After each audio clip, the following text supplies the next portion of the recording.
एक राज्य में 4 भाई अपनी माँ के साथ एक टूटी फूटी झोपड़ी में रहते थे। उन चारों भाइयों के पास अलग अलग जादुई शक्तियाँ थीं। पहला भाई अपने हाथों से दूर दूर तक आग की लपटें फैला सकता था। दूसरा भाई अपने हाथों में पूरे समुद्र का पानी और बारिश के पानी को समा सकता था।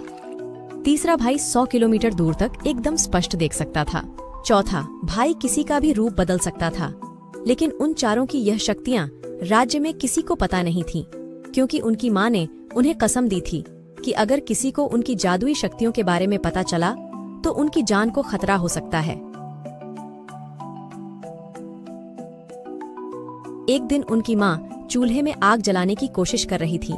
तभी पहला लड़का बोलता है, माँ, तुम इतनी देर से क्यों कोशिश कर रही हो? मुझे बोला होता, रुको मैं जलाता हूँ। कितनी बार बोला है, हर जगह अपनी शक्तियों का इस्तेमाल नहीं करते। किसी ने देख लिया तो। पर माँ, घर में हमें कौन देख लेगा? तुम ऐसे ही डर रही हो। माँ दूसरे बच्चे से कहती है, कुएं में पानी खत्म हो गया है, तू जा और तालाब में से पानी ले आ। और हाँ, उतना ही पानी लाना है जितने से कुआं भर जाए। पिछली बार पूरे तालाब का पानी ले आया था। ठीक है माँ, अभी लेकर आता हूँ। और याद रहे कोई तुझे देख ना ले।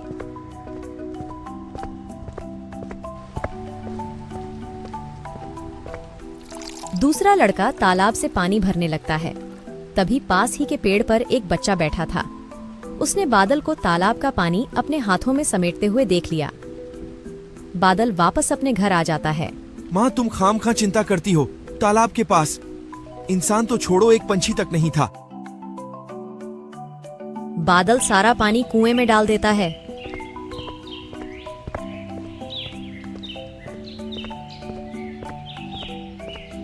आज मुझे सूखी लकड़ियां लानी थीं, पता नहीं कहां पर मिलेगी।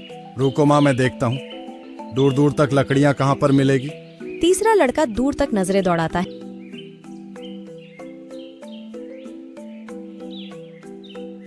माँ, 2 किलोमीटर ऊपर पहाड़ पर एक पेड़ सूख चुका है, वहाँ पर हमें लकड़ियाँ मिल जाएंगी। माँ, तुम आराम करो, मैं लकड़ियाँ ले आता हूँ। वैसे भी मुझे बाहर गए काफी दिन हो गए हैं। लेकिन बेटा, तुझे किसी ने देख लिया तो 100 सवाल करेंगे कहीं किसी को। तुम चारों की असलियत पता ना चल जाए। माँ, मैं तेरा ही रूप लेकर जाऊंगा, किसी को पता नहीं चलेगा। मैं जल्दी ही वापस लौट आऊंगा।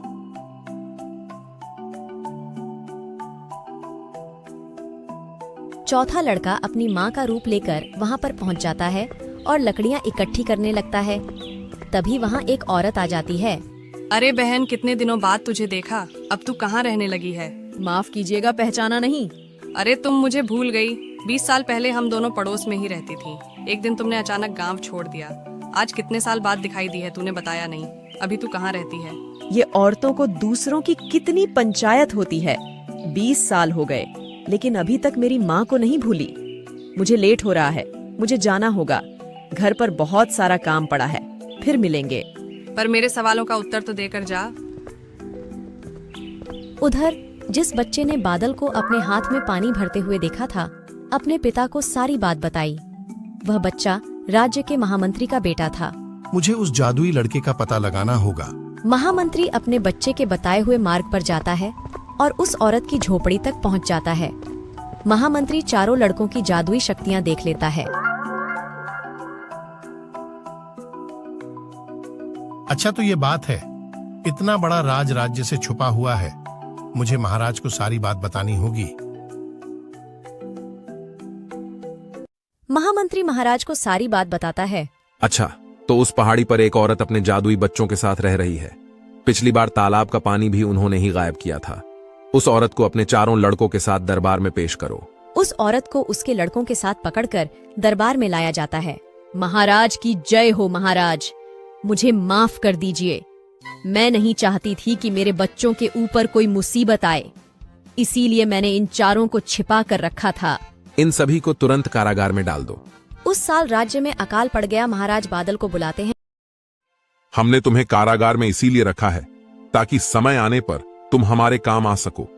आज हमें तुम्हारी जरूरत है। जी महाराज, बोलिए, मेरे लायक कोई आदेश? हमारे राज्य में अकाल पड़ गया है। तुम मेरी सेना के साथ जाओ और यहाँ से कहीं 100 किलोमीटर दूरी एक नदी बहती है। उस नदी का पानी अपने हाथ में लाओ और हमारे कुएं तालाब भर दो। जैसी आपकी आज्ञा महाराज।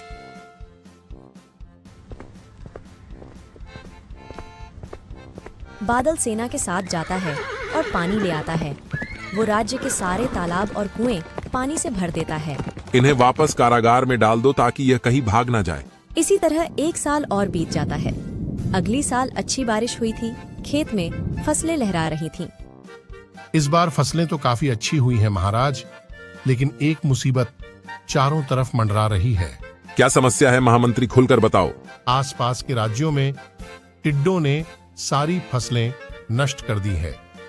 हमारे राज्य पर भी खतरा है महाराज। टिड्डे किसी भी वक्त फसलों पर आक्रमण कर सकते हैं। ये तो बड़ी ही गंभीर समस्या है। अगर टिड्डों ने हमला कर दिया तो सारी फसल बर्बाद कर देंगे। जाओ और उन 2 लड़कों को लेकर आओ।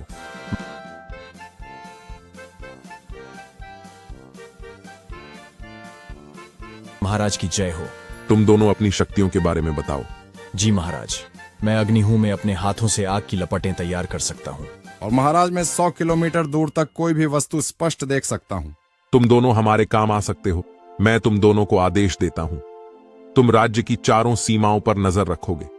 जिस तरफ से भी तुम्हें टिड्डे आते दिखे तुरंत सूचित करोगे, और तुम्हें जैसे ही आज्ञा मिले तुम उस दिशा की फसलें जला दोगे ताकि टिड्डे राज्य में प्रवेश न कर सके और वहीं पर नष्ट हो जाए। जी महाराज, जैसी आपकी आज्ञा। वह दोनों लड़के राज्य की सीमा पर खड़े हो जाते हैं। पहले को जैसे ही टिड्डे आते दिखते हैं, अग्नि तैयार रहो, टिड्डे इस दिशा से आ रहे हैं। अग्नि तुरंत ही उस दिशा की फसलें जला देता है और एक बार फिर उन्होंने राज्य को बहुत बड़ी मुसीबत से बचा लिया।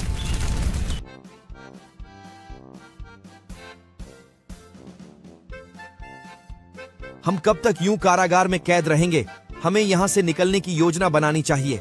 माँ, अगर तुम आज्ञा दो तो मैं अभी इस राजमहल को जलाकर तुम सभी को यहाँ से सुरक्षित निकाल सकता हूँ।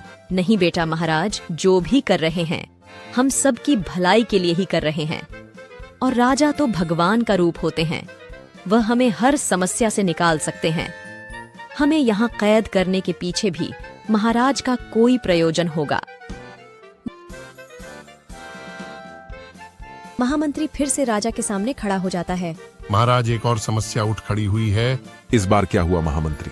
गुप्तचरों से सूचना मिली है कि पड़ोसी राज्य किसी भी वक्त हम पर आक्रमण कर सकता है। उन चारों लड़कों को पेश करो। महाराज ने आप सभी को राज दरबार में उपस्थित होने का आदेश दिया है। एक बार फिर हमें आप चारों की सहायता चाहिए। पड़ोसी राज्य हमारे राज्य की समृद्धि को देखकर हम पर आक्रमण करने की सोच रहा है। हमें किसी तरह पता लगाना होगा कि उन्होंने क्या योजना बनाई है ताकि हम भी आक्रमण करने के लिए तैयार रहें। महाराज, आप चिंता मत कीजिए। मैं उस राज्य में अपना भेष बदल कर जाऊंगा और पता लगाऊंगा कि उन्होंने क्या योजना बनाई है। चौथा लड़का रूप बदल कर जाता है और उस राज्य के एक सैनिक का रूप धारण कर लेता है और राजा की सारी योजना सुन लेता है। वह वापस अपने राज्य में आ जाता है। महाराज, उन्होंने 2 दिशाओं से आक्रमण करने की योजना बनाई है। एक सेना पूर्व दिशा से आएगी जिसमें उस राज्य का राजा खुद होगा, और दूसरी सेना उत्तर दिशा से आएगी जिसका नेतृत्व राजा का बेटा करेगा। अच्छा, तो यह बात है। तो फिर हमारी योजना भी तैयार है। मैं एक विशाल सेना के साथ पूर्व की ओर जाऊंगा। राजा का मुकाबला राजा खुद करेगा और तुम चारों उत्तर की ओर जाओगे। तुम्हारे साथ भी एक सेना होगी। दोनों राज्यों की तरफ से युद्ध की तैयारी पूरी हो जाती है और युद्ध शुरू हो जाता है। चारों भाई अपनी जादुई शक्तियों से सेना को काफी पीछे हटा देते हैं और आखिरकार पड़ोसी राज्य की हार होती है। एक बार फिर इस राज्य की विजय होती है। महाराज चारों लड़कों का सम्मान करते हैं। तुम चारों ने हमारे राज्य की बहुत मदद की है। हम तुम्हें कारागार से निकालकर राजमहल में स्थान देते हैं।